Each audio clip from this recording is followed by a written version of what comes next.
Hindi ko maintindihan sa mga namumuno sa Pilipinas, lalo na para sa mga OFW, na laging bukang bibig nila ay alagaan ang mga OFW. Ngunit ang mga ginagawa nila ay panay labas lang ng mga app at IDs na madalas ay hindi naman napapakinabangan. At ito nga ay meron na namang bagong OFW app. So, the OFW app is actually a one-stop app for OFWs, wherever they are in the world. So, the benefits of the OFW app, una, we have OFW services. Imagine ninyo, lahat ng OFW services na pwede natin ilagay dito, ilagay natin dito. Hindi mo ito kumpleto sa una, pero mabilis lang i-integrate. Pangalawa, OFW protection and assistance. Pag may kailangan ng OFW, dapat sa app lang siya pupunta, may magre-responde agad-agad. Nandiyan ang OWA agad-agad. Makikita niya agad-agad kung anong sitwasyon niya, anong problema niya, kung nasang lugar siya para makapag-assista siya. And other assistance. And then we have the OFW Complaint Center. No? Pag may issue, concern ng sa OFW, dapat ma-assist natin siya agad-agad. Hindi lang po pang-OWA, pang-DMW, pangarap na rin natin, pang-DFA na din, pang-PhilHealth na din, pang-SSS na din, at yung mga kailangan pa ng ating mga OFW moving forward. So, let me present to you. No? So, OFW all over the world. So, ito po yung ating tagline sa OFW app. Ito po ay napakagandang idea at concept po na binigay sa atin ng ating mahal na congresswoman na Magsina. Okay, so, ganito po yung benefits ng app. Unang-una, OFW services.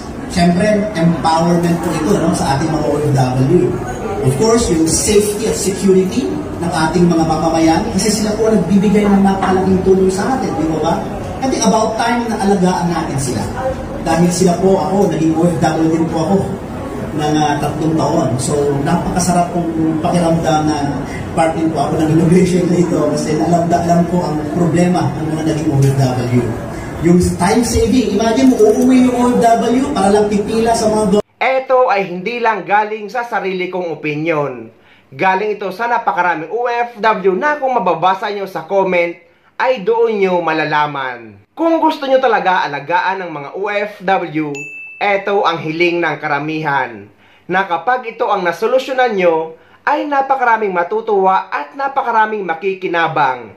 Hindi lamang ang mga OFW, kundi ang mga pamilya na umaasa sa kanila sa Pilipinas. Kaya mas maigi na ito ang pagtuunan nyo ng pansin na totoong problema ng mga OFW or ng mga Pilipinong manggagawa dito sa ibang bansa. Ito ay ang end of service benefits ng mga OFW at ang paid vacation leave sa tuwing magbabakasyon sila at babalik sa parehong employer. Dahil kahit nasa batas ito dito sa ibang bansa, ay marami pa rin mga employer ang hindi sumusunod dito.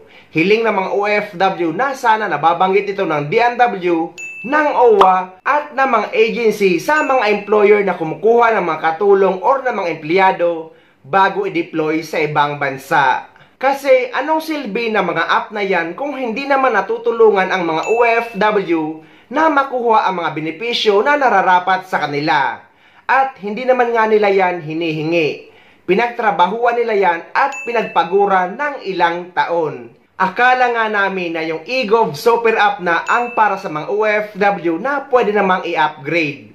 Bakit ngayon ay may bagong OFW app na naman? Hindi naman tayo against sa pagbabago or mga app na gusto ilabas ng ating gobyerno. Pero mas maigi sana kung na-address ang tunay na problema ng mga OFW. Dahil merong mga OFW, lalo na yung mga kawawang kasambahay, nasa ibang bansa na tumanda, pero kapag umuwi na sa Pilipinas for good, ay wala man lang nakukuha ni piso. Uuwing nga. Pero eto, may magandang nabanggit si OWA Admin Arnel Ignacio para makuha ang end of service benefits na dapat gawin kapag ayaw ibigay ng employer. Ang dami talaga nagtatanong tungkol sa kanilang ESB o end of service benefits. Para mas matulungan kayo, again, we have offices all over the world. If you're in Saudi Arabia, we have 3 offices there in Riyadh, Jeddah, and Al-Kubar. Sa Kuwait, meron tayo. Usually, ito yung mga questions dito eh. Bahrain, meron tayo na ganyan. Kung ayaw ibigay sa inyo yan, humingi kayo ng tulong sa ating mga offices, DMW and OWA. Kukomputin nila yan. And then, pupuntahan natin yung mga employer para makuha nyo yung inyong end of service benefits. Pero mawalang galang na kay OWA admin dahil sa realidad ay iba ang nangyayari. Dahil marami ng OFW ang sumubok lumapit sa Polo OWA para magpatulong makuha ang kanilang end of service benefits. Pero yung ibang mga empleyado ng Polo ay masusungit pa. Yung iba naman na tumawag sa Polo OWA ay magsasalita pa lang daw ay binababaan na ng telepono.